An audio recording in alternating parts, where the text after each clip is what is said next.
Hello everyone, welcome to iExamB students. बहुत स्वागत है आप सभी का। मेरा नाम है Kailash Tiwari, ex AFO union bank of India. तो दोस्तों, इंडिया में बहुत सारे प्राइवेट बैंक हैं, उनमें से एक बैंक है फेडरल बैंक। फेडरल बैंक ने अभी एक रिक्रूटमेंट निकाली है, recruitment process of officers in JMGS junior management grade 1। जैसा कि आईबीपीएस एएफओ में भी स्केल 1 की रिक्रूटमेंट होती है, सेम रिक्रूटमेंट है फॉर द एग्रीकल्चर ग्रेजुएट्स। तो ये एग्रीकल्चर ग्रेजुएट्स के लिए एक अच्छी अपॉर्चुनिटी है। और ये अच्छी क्यों है? प्राइवेट में है, जनरली होता है ना हमारा माइंडसेट कि हमको प्राइवेट में ही नहीं करना है, गवर्नमेंट ही करनी है। तो मैं आपको बताऊंगा कि कैसे ये अच्छी है। बाकी सारी डिटेल्स अभी हम देखते हैं वन बाय वन। सो ये इसका नोटिफिकेशन है। नोटिफिकेशन में आप देखेंगे कि जो एनर्जेटिक एंड टैलेंटेड जो एग्रीकल्चर ग्रेजुएट्स हैं उनके लिए एक अच्छी अपॉर्चुनिटी है in the officer in junior management grade 1। कब से कब तक आप अप्लाई कर सकते हैं? 16 नवंबर से 27 नवंबर के बीच में आप अप्लाई कर सकते हैं। अच्छी जॉब क्यों है? जैसे मैंने आपको बताया ना, तो यहाँ पे कैसा है कि सारी चीजें इन्होंने आईबीपीएस एएफओ की तरह ही की हुई है। स्केल 1 ही डेजिग्नेशन भी है और साथ ही साथ जो सैलरी है वो भी स्केल 1 वाली ही है। आप यहाँ पे देखेंगे 36,000 इन द स्केल पे ऑफ 36,000 1490/7। इसका क्या मतलब होता है? 1490 के 7 जो एनुअल इंक्रीमेंट्स होते हैं वो, देन 46,430, देन वो 1740 के 2 इंक्रीमेंट्स, देन 49,910। सो फाइनली इस लेवल पे जो जेएमजीएस 1 है इसमें मैक्सिमम यहाँ तक जा सकते हैं। हालांकि उससे पहले प्रमोशन हो जाते हैं, मैंने आपको पहले ही बताया था। अच्छी चीज क्या है? ग्रेड पे सेम है जैसा कि गवर्नमेंट बैंक्स का है। उसके साथ साथ also eligible for DA, lease rental, HRA, CCA, city compensatory allowance है, medical and other allowances and the perquisites as per the rule.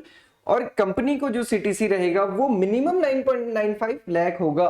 तो मतलब बैंक ने पहले ही कहा है कि मिनिमम आपको हर साल में 9.9 लाख से ऊपर और मैक्सिमम 13.70 लाख रुपए तक की आपका जो एनुअल पैकेज है वो होने वाला है। ओके, इसके अलावा जो अगर हम कहें कि जो इन हैंड सैलरी है वो 65,500 पर मंथ रहने वाली है, excluding deductions like income tax, professional tax and NPS. तो ये एक अच्छी अपॉर्चुनिटी है। सारी चीजें सिमिलर है गवर्नमेंट बैंक्स की तरह, इसीलिए मैंने आपसे कहा कि ये अपॉर्चुनिटी अच्छी है। लोकेशन क्या है? Candidate selected for the post of officer in JMGS1, any of the branches, offices of the bank depending upon the administrative requirement will be considered to deployment in rural and semi-urban branches for the initial service period of 10 year. तो इसको देख के घबराना मत कि starting के 10 साल rural या सेमी अर्बन में रहना पड़ेगा। मैं आपको बता दूं, चाहे आप आईबीपीएस के थ्रू भी जाते हैं तब भी आपको सेमी अर्बन या फिर रूरल ब्रांचेस ही मिलेंगी।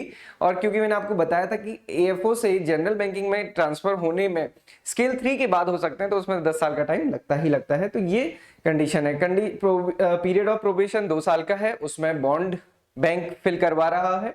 बॉन्ड का अमाउंट 50,000 रुपीज है और 2 साल का ये पीरियड इसमें होने वाला है। कौन अप्लाई कर सकते हैं? ग्रेजुएट या फिर पोस्ट ग्रेजुएट एग्रीकल्चर में।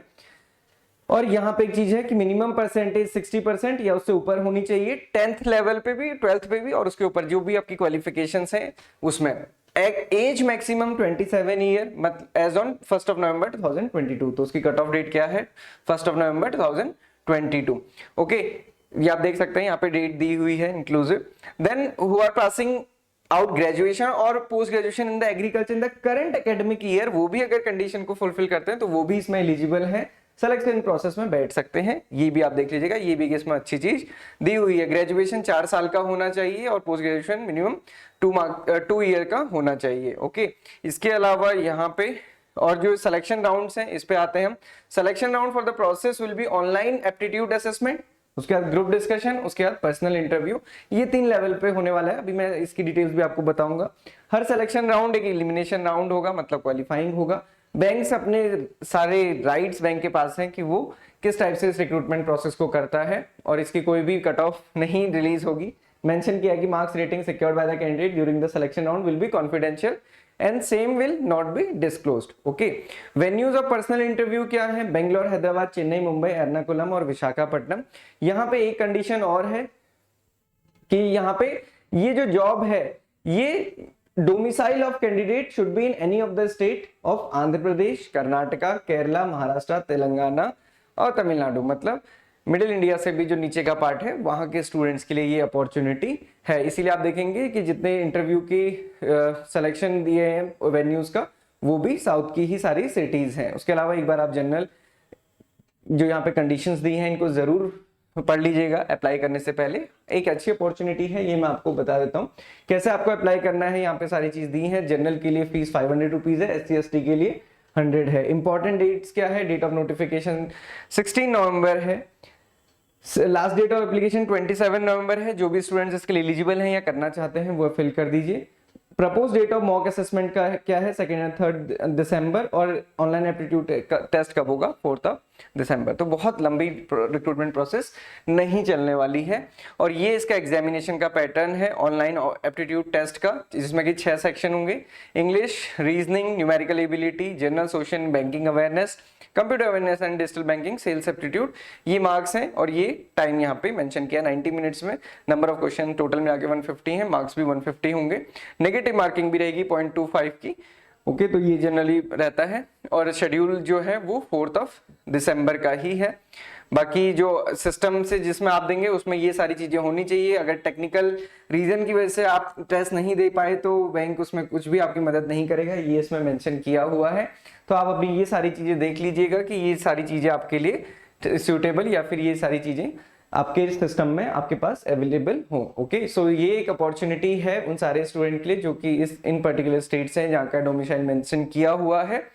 एक अच्छी जॉब है। अच्छी जॉब इसलिए है कि जो सैलरी पर्क्स परक्विजिट्स हैं वो सारे के सारे सिमिलर हैं, वर्क भी सिमिलर होता है। मैं आपको बता दूं क्योंकि बैंक एक बिजनेस एंटिटी है, चाहे पब्लिक सेक्टर एंटरप्राइजेस हो चाहे प्राइवेट सेक्टर एंटरप्राइजेस हो, दोनों में बराबर लेवल का काम होता है। ऐसा नहीं है कि सिर्फ प्राइवेट बैंक ही टारगेट देता है, टारगेट गवर्नमेंट बैंक भी देता है। इवन अब अगर आप स्टेट गवर्नमेंट की गवर्नमेंट जॉब्स भी देखेंगे तो वहां पे भी टारगेट बेस्ड अप्रोच हो गई है। तो बेसिकली टारगेट तो होता ही है ना हर चीज का। जैसे आप अभी पढ़ाई कर रहे हैं तो भी आपका टारगेट है कि आपको क्वांट्स में ये टॉपिक करने हैं, रीजनिंग में, तो उसे घबराना नहीं है। बेसिकली वही स्ट्रक्चर होता है किसी भी काम को करने का। जब हम टारगेट लेके चलते हैं तभी हम अचीव भी करते हैं। तो बहुत ज्यादा नेगेटिव नहीं सोचना। किसी का कोई भी डाउट क्वेरी क्वेश्चन रहेगा तो आप पूछ सकते हैं। इसके अलावा ये अच्छी अपॉर्चुनिटी है, जितने भी स्टूडेंट्स इसमें एलिजिबल हैं जरूर भरिए। All the very best. Thank you for watching this video and have a good day ahead.